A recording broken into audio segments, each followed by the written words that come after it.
senior speech of the day will be presented by Parker Beale. Parker has been attending St. Stephen's for 5 years. During his time here, he has been the president of the National Honor Society, as well as a member of a rowing team outside of school. We will now hear Parker Beale's senior speech.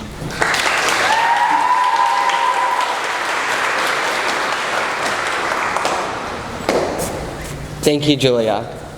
Whenever I'm asked the question, what do you love doing the most? My answer is typically going to be something like, may I ask why you are asking? You see, for me, arguing is always the answer. I'm not talking about the arguing that involves throwing hands or screaming at each other's faces. I'm talking about the arguing that gives you a rush of adrenaline, makes you shake a little bit while you're standing, and have you wanting to talk for hours. Most of my arguments are pretty simple. They may include lunch table discussions over whether Taylor Swift is the greatest singer of all time, even though the answer is pretty obvious, if there are more wheels or doors in the world, or pub subs are better than Jimmy John's. These small little debates with my friends and classmates have often filled me with joy, and have ultimately opened me up to a variety of fresh perspectives that I would never have agreed to listen to minutes prior. The arguments that I find the most satisfaction in, however, are the ones that challenge me the most. Recalling on my first experience with debate brings me all the way back to the 7th grade when I did parliamentary procedure for future farmers of America. Now I know I don't seem like the biggest farmer or country guy out there, but at the time it was one of my biggest passions. I even had a cow named Paisley. Although parliamentary procedure is more an orderly business discussion on a certain topic than a debate, there were still people arguing in favor or against it, which is what made me love it more than anything else. The constant studying and practice with my teammates actually led us to states as middle schoolers, proving that all our dedication and passion for the activity were worth it. We may have walked away that weekend with nothing more than a pat on the back and a "you tried your best, better luck next time."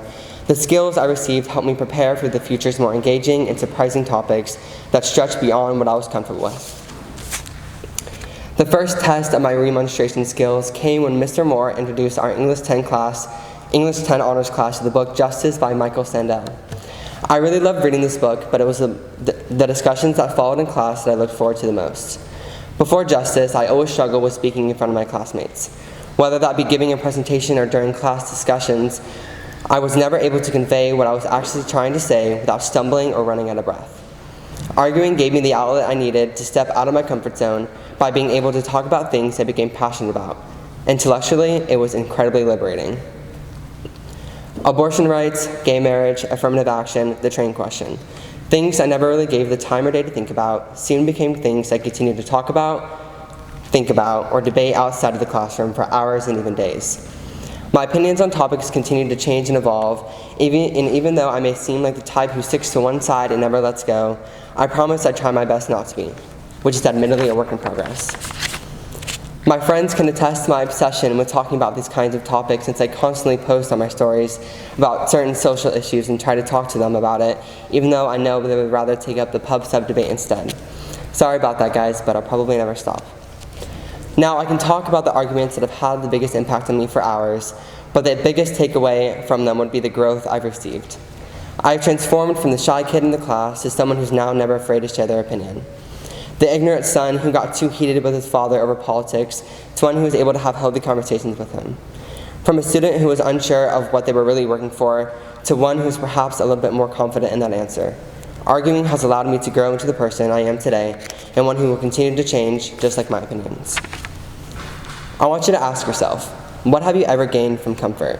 Have you ever gained anything from sitting in your room all day and choosing not to do things that make you at least a little bit uncomfy?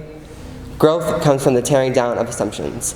I encourage all of you to step out of your comfort zone and seek the change you feel you need in your gut, whatever that may be. Now, although I would love to thank all the teachers and people I've ever had that have had an impact on me, I want to keep this brief. So, Mr. Moore, thank you for being one of the most enlightening and enjoyable teachers I've ever had. Even though the comments you give me on my essays make me cry a little bit on the inside, they have ultimately helped me become a better writer and student. I will never forget the time you told me to never stop trying to change the world at the end of my sophomore year. Thank you. Miss Wilds, Mr. Johnson, Miss Tiernelli, and Miss Hasbrook, thank you for being my greatest mentors here at St. Stephen's, and I will forever be grateful for the lessons I learned from you all. To the group, which I cannot say the name of without getting expelled, Sophie, Mia, Ella, Maria, and a special shout out to Megan. I love all of you so much. Thank you for being my biggest motivators and never failing to make me laugh so hard that I pee my pants. Although all of you guys think I forget about you when I go to college, I know that I won't. I look forward to connecting with you all every year. Thanks for being my best friends. To Grammy and Granddaddy, although you guys aren't here today, thank you so much for being the most caring and loving grandparents I could ever ask for. Going to St. Stephen's in the first place wouldn't be possible without you guys, and I love you both so much. Dad, you are truly the greatest role model, teacher, and father I could ever ask for. Thank you for editing every essay I've ever written, talking with me on the most random subjects, and going on all those college tours. I've gained so much from being your son, and I love you. Mom, the light when I wake up in the morning and when I go to bed, you are the best mother I could have ever dreamed of. I don't think I know a more caring and loving person in my life. And sometimes you're almost too good to be true. I'm going to miss the lunches you pack for me when I go off to college and the greetings when I walk into the door. I love you so much. Thank you.